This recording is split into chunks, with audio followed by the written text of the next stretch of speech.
we're going to take a look at the history of gravy and various products which have emerged since the 19th century to make the process easier, from gravy salt and gravy browning to gravy granules. The most famous example there, of course, being Bisto. It's worth mentioning that gravy means different things in different parts of the world. In America, particularly in the South, biscuits and gravy is probably the single most confusing name for a dish I can think of from a British perspective. We're not going to be talking about that here. Instead, we're just going to be looking at gravy as we understand it here in Britain, which is traditionally a sauce made from either the juices of roasted meat or a broth made from boiling bones or offal or some other part of the animal. That liquid is then typically thickened, seasoned and browned to make the final gravy.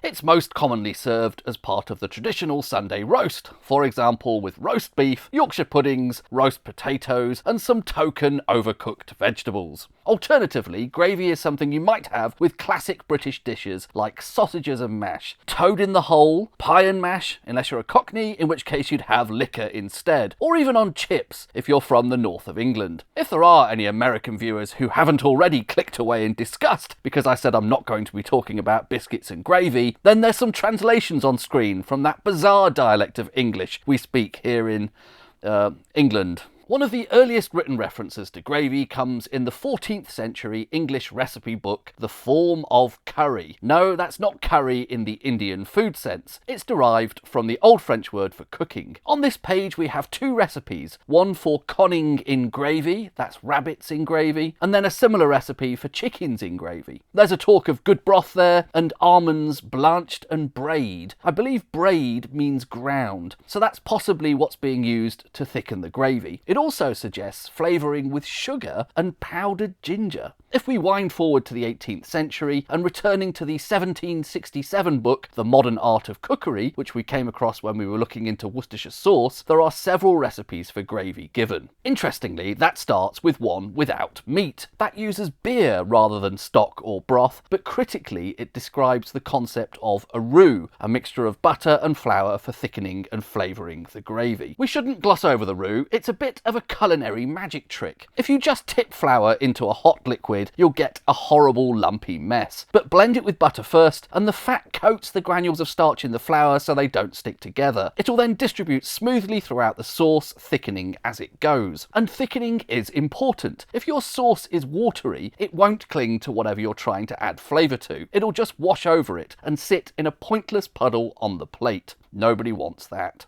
The roux also gives the option of adjusting the colour of the gravy depending on how long it's cooked before adding it to the liquid. In that recipe for gravy without meat, it's suggested to stir it till it is brown. So in 1767, there was already an expectation that gravy should be brown. The first description of a roux is probably in François-Pierre Lavarenne's Le Cuisinier François in 1651. It's a technique he may have even devised himself, and he refers to it as a liaison de farine, or flour binding, rather than a roux. His version seems to use lard or bacon fat rather than butter, but the principle is the same.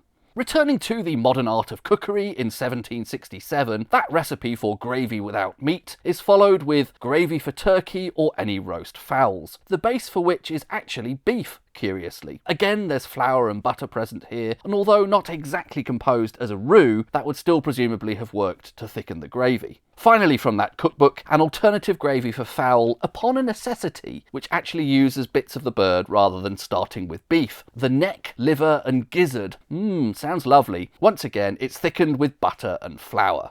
There are those who might say our concept of gravy is an anglicised version of a classic French sauce. One of the 5 mother sauces in French cookery is espagnole, which does sound superficially similar to gravy. It's a brown sauce made from some kind of meat broth thickened with a roux. The roux is allowed to brown in a saucepan before adding it to the broth, which helps to colour and flavour it. The earliest mention I found of sauce espagnole is in La Science du Maître d'Hôtel Cuisinier by Monsieur Menon in 1768, although I think it probably did also appear in his earlier book La Cuisinière Bourgeoise, first published in 1746. This sauce espagnole actually sounds quite different from our modern understanding of it though. There's no mention of butter or flour here for a start. The thickening was probably just achieved by cooking it for a long time. It says 2 hours here. So the sauce espagnole seems to have gone through some evolution, and the version contemporary with our gravy recipes in the modern art of cookery in the 1760s appears to have little in common with them. Given that, I don't think our British notion of gravy can be said to have derived from it.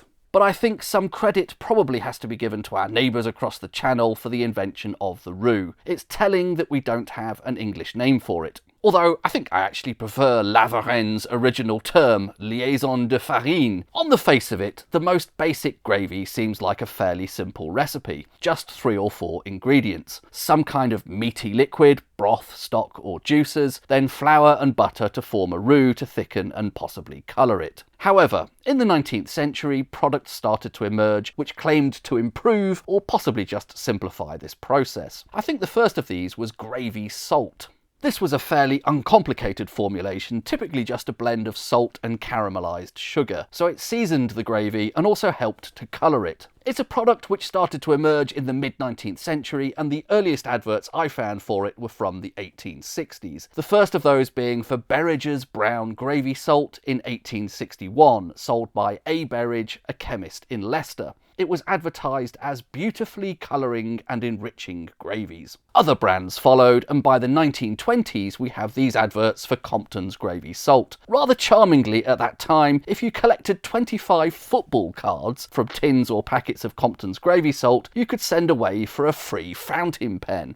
Compton's gravy salt still exists today. The ingredients are very simple: salt, corn flour and caramel, although I'm not sure what role that bit of corn flour plays, as the instructions for usage suggest adding more corn flour to thicken the gravy. I think gravy browning as a product came a little later than gravy salt, with the first adverts for brands of this appearing in the 1880s, like this one for Tomlinson and Haywood of Lincoln's Offering. It's not clear what the precise constituents of this were, but modern equivalents seem to be primarily caramel, possibly with a bit of salt. So these may have been something fairly similar to gravy salt, but where the emphasis was more on the colouring rather than the seasoning. There's a note there that it was sold wholesale by Cross and Blackwell, and I think until recently they were selling a gravy browning, but possibly not anymore, at least here in the UK. There's still one available sold under the Sarson's brand, and given the strange world of mergers and acquisitions of modern British food brands, I wouldn't be surprised if it's somehow the same thing.